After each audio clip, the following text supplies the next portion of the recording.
Good morning વિદ્યાર્થીઓ.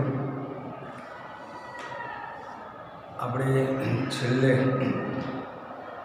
સમય સંખ્યાઓની માહિતીની વાત કરી હતી. હવે આજે નવું પ્રકરણ આપણે શરૂ કરવાનું છે, જે અગાઉ તમે છઠ્ઠા ધોરણમાં કેટલીક માહિતી શીખી ગયા છે. એને ધ્યાનમાં રાખીને આપણે કેટલીક વાતો કરી. પદાવલી એટલે શું? પદ એટલે શું?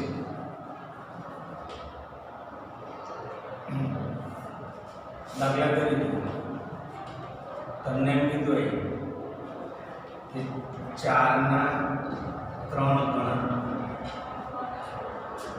તમે શું કરશો? 4 ગુણ્યા 3 એટલે 12. બીજું ઉદાહરણ, x માં 7 ઉમેરતા એટલે કે x વત્તા 7. ત્રીજું, સંખ્યાનો ચોથો ભાગ. જાણતા નથી સંખ્યા એટલે x છેદમાં 4. આ રીતે ગાણિતિક સ્વરૂપમાં વાક્ય આપેલું હોય એ અધૂરું હોય, એને તમે ગણિતની ભાષામાં દર્શાવો તો એ પદાવલી તરીકે ઓળખાય. એમાં દરેક ઘટકો એના પદ બને. દાખલા તરીકે x માં 7 ઉમેરતા તો x અને 7 એ બંને એના પદ થાય. તો વિદ્યાર્થીઓ, x માં 7 ઉમેરતા આપણને શું મળે ખબર નથી, તો x ને અજ્ઞાત કહેવાય. x ને અજ્ઞાત કહેવાય, જે આપણે જાણતા નથી. જ્યારે 7 જે છે એ જાણીતી સંખ્યા, તેને જ્ઞાત કહેવાય. 7 ને જ્ઞાત કહેવાય. કહેવાનો કે જે પદની કિંમત આપણે જાણતા નથી એને આપણે અજ્ઞાત શબ્દ કહીશું. આવા અજ્ઞાત પદોને આપણે ચલ કહીશું. અજ્ઞાત જે હોય એને આપણે ચલ કહીશું, અને જ્ઞાત હોય એને અચલ કહીશું. માટે ચલ ને દર્શાવવા x, y, a, t, p, q, m, n વગેરે અક્ષરોનો ઉપયોગ થાય.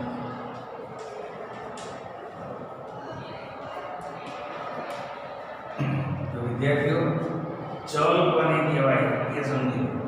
જેની કિંમત આપણે જાણતા નથી. બરાબર? ગમે તે કિંમત મૂકીએ, જવાબ ગમે ત્યાં, તો એને ચલ એટલે કે બદલી શકાય તેવી છે. અને જેને બદલી ન શકાય, દાખલા તરીકે 7 બદલી ન શકાય માટે એને જ્ઞાત અથવા તો તેને અચળ સંખ્યા. અચળ ને સંખ્યા દ્વારા બદલાય. અચળને સંખ્યા વડે લખાય.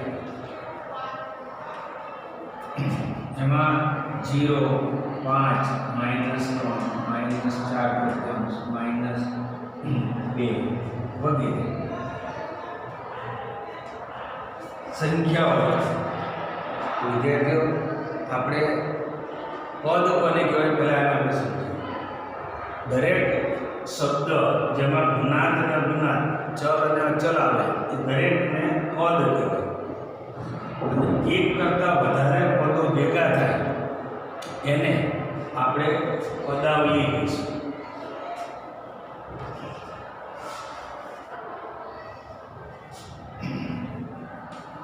એક કરતાં વધુ પદો सरवाड़ा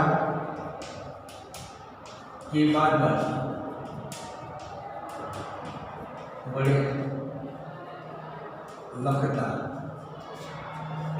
पदावली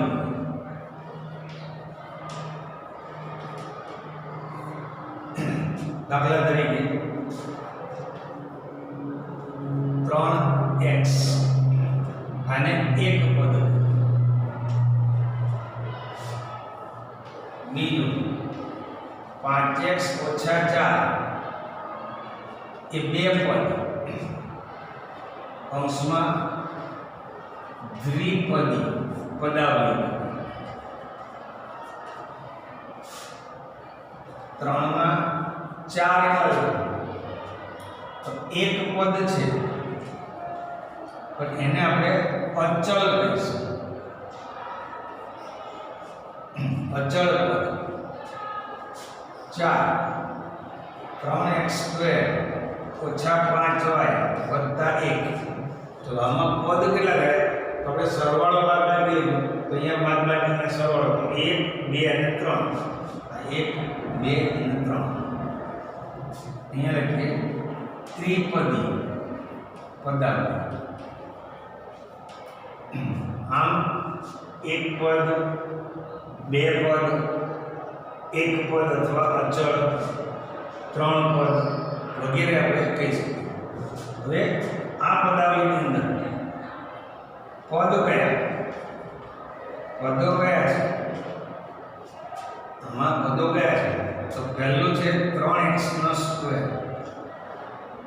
બીજું છે -5y, ત્રીજું છે +1 3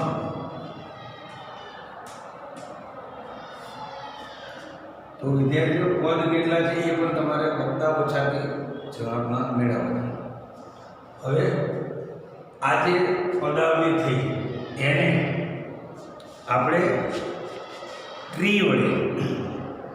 ટ્રી ચાર્ટ વડે દર્શાવવું છે તો કેવી રીતે દર્શાવવું ટ્રી ચાર્ટ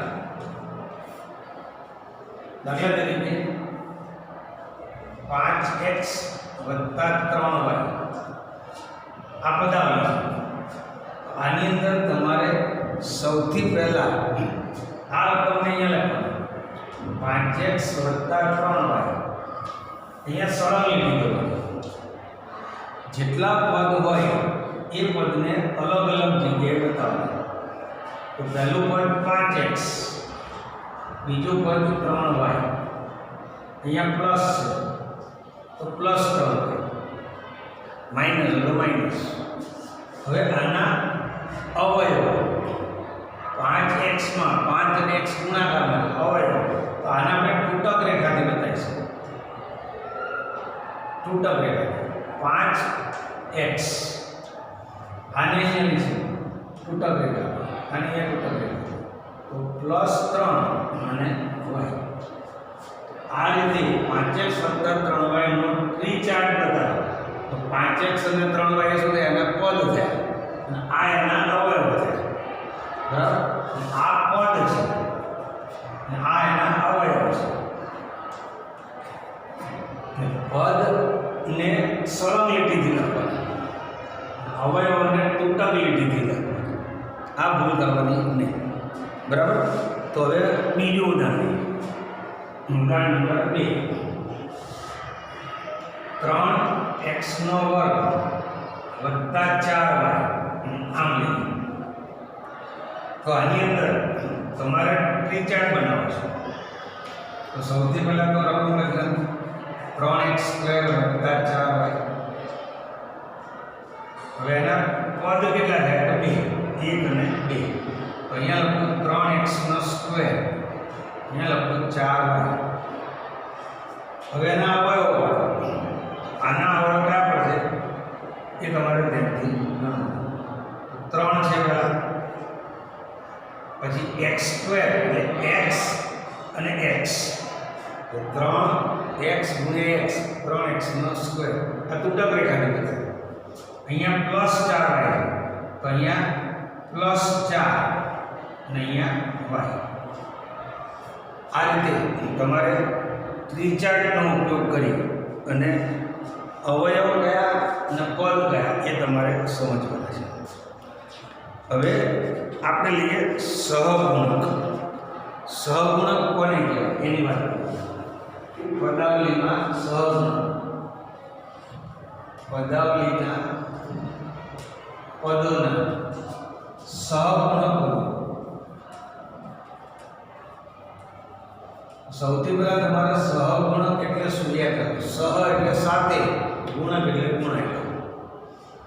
ઉદાહરણ દાખલા તરીકે પહેલું ઉદાહરણ 4x² વત્તા 3y વત્તા 2.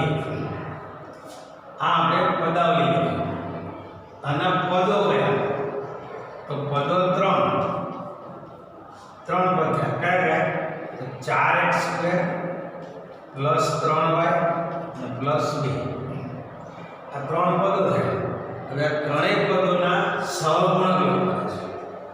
અહીંયા લખીએ x² નો સહગુણક કેટલો થશે? 4. અહીંયા y નો સહગુણક, y નો સહગુણક એ પ્લસ 3 અને 2 એ અચળ છે. અચળ 2 નો સહગુણક,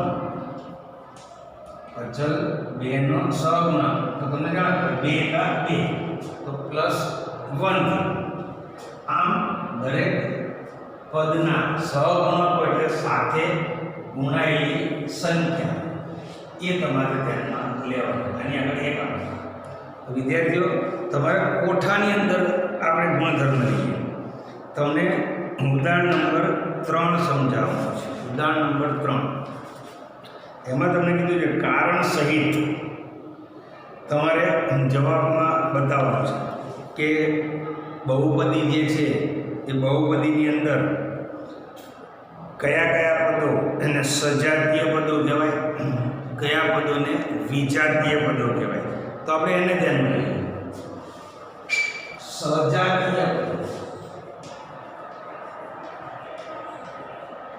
અને વિજાતીય.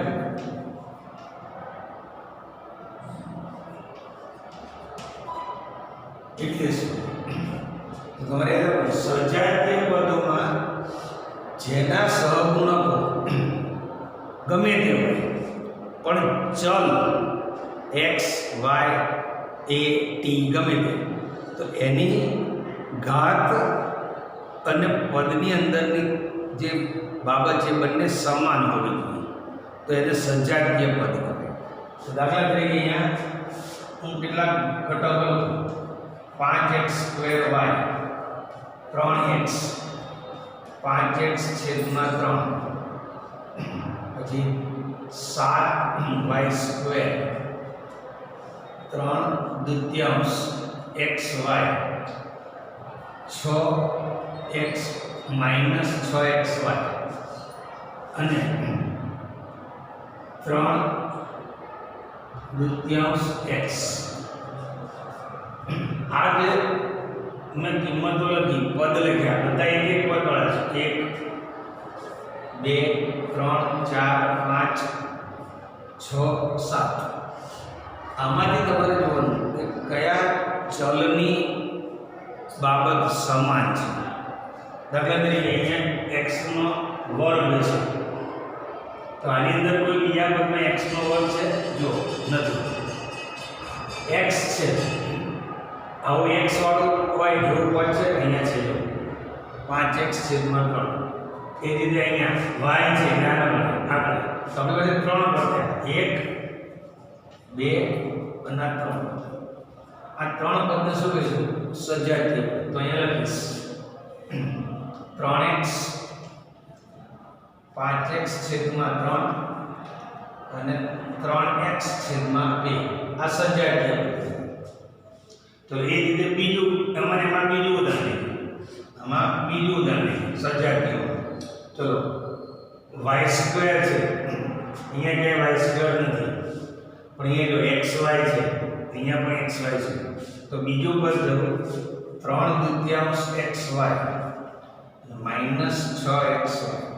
આ પણ શું થયા? સજાતીય પદ. તો તમારે સજાતીય પદ કોને કહેવાય એ તમારે ધ્યાનથી કરવાનું.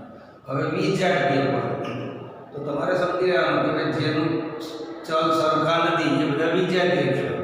તો આને આની સાથે વિજાતીય કહેવાય, આને આની સાથે વિજાતીય કહેવાય, આને આની સાથે વિજાતીય કહેવાય, આને આની સાથે વિજાતીય કહેવાય.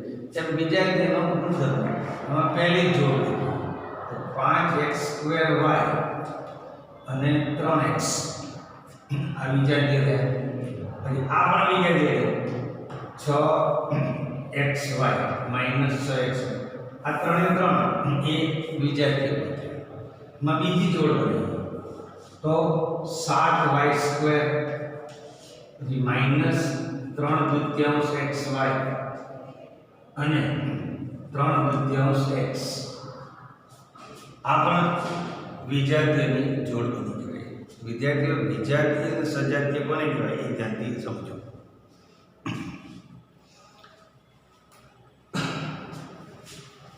हमने આગળ ઉદાહરણ નંબર 3 ની અંદર તમને કીધું છે કારણ સાથે જણાવો. તમે પહેલી જોડ કીધી છે 7x અને 12y. તો 7x અને 12y બંનેમાં ચલ કયા છે? જુદા જુદા. એકમાં x અને એકમાં y છે. તો બંને ચલ જુદા જુદા છે. તો જોડની અંદર કઈ જોડ થઈ? તો 7x અને 12y. અવયવ કયા થયા? તો 7x ના 7 અને x, 12y ની અંદર 12 અને y. હવે બંને સરખા છે કે જુદા છે? તો બંનેના ચલ જુદા જુદા છે માટે એને જુદા લેવા. હવે સજાતીય છે કે વિજાતીય? તો x અને y જુદા હતા માટે એને વિજાતીય કીધું. કેમ? કે બંનેના ચલ જુદા જુદા છે. બરાબર. હવે એ જ રીતે બીજું ઉદાહરણ 15x અને -21x. તો 15x અને -21x માં તમારે અવયવો કીધા. તો 15 અને x, 21 અને x, પણ 21 આગળ માઇનસ. તો બંને અવયવ સરખા છે? તો કે હા. કેમ? તો બંનેમાં ચલ x જ હતો માટે એને સજાતીય પણ કીધા. બરાબર. એ જ રીતે ત્રીજું છે 4a -4ab અને 7ba. તો -4ab ના પદ કયા થયા? -4 અવયવ થયો, a થયો, b થયો. એ જ રીતે 7a અને b થયો. તો બંનેમાં a b સરખું થયું. a અને b બંને ચલની ઘાતાંક સરખું થયું. તો બંને બહુપદીની દ્રષ્ટિએ એ સજાતીય પદ થાય. બરાબર. યાદ રાખો કે ab અને ba એ બંને કેવા બને? સરખા. તો આ ઉદાહરણ નંબર 3 નો ઉપયોગ કરીને આપણે એને સમજાવી શકીએ. તો વિદ્યાર્થીઓ, આ રીતે સજાતીય પદો કોને કહેવાય, ત્રિચાર્ટ કોને કહેવાય, એક ચલ, દ્વિચલ, ત્રિચલ, એકપદી, બહુપદી, દ્વિપદી, બહુપદી એમ પણ તમે સમજી શકો. તો વિદ્યાર્થીઓ, આપણે આ સ્વાધ્યાયની અંદર જે ગુણધર્મો જોયા એ ગુણધર્મનો ઉપયોગ કરીને આપણે હવે સ્વાધ્યાય 12.1 ના દાખલા હવે ગણીશું. નમસ્કાર.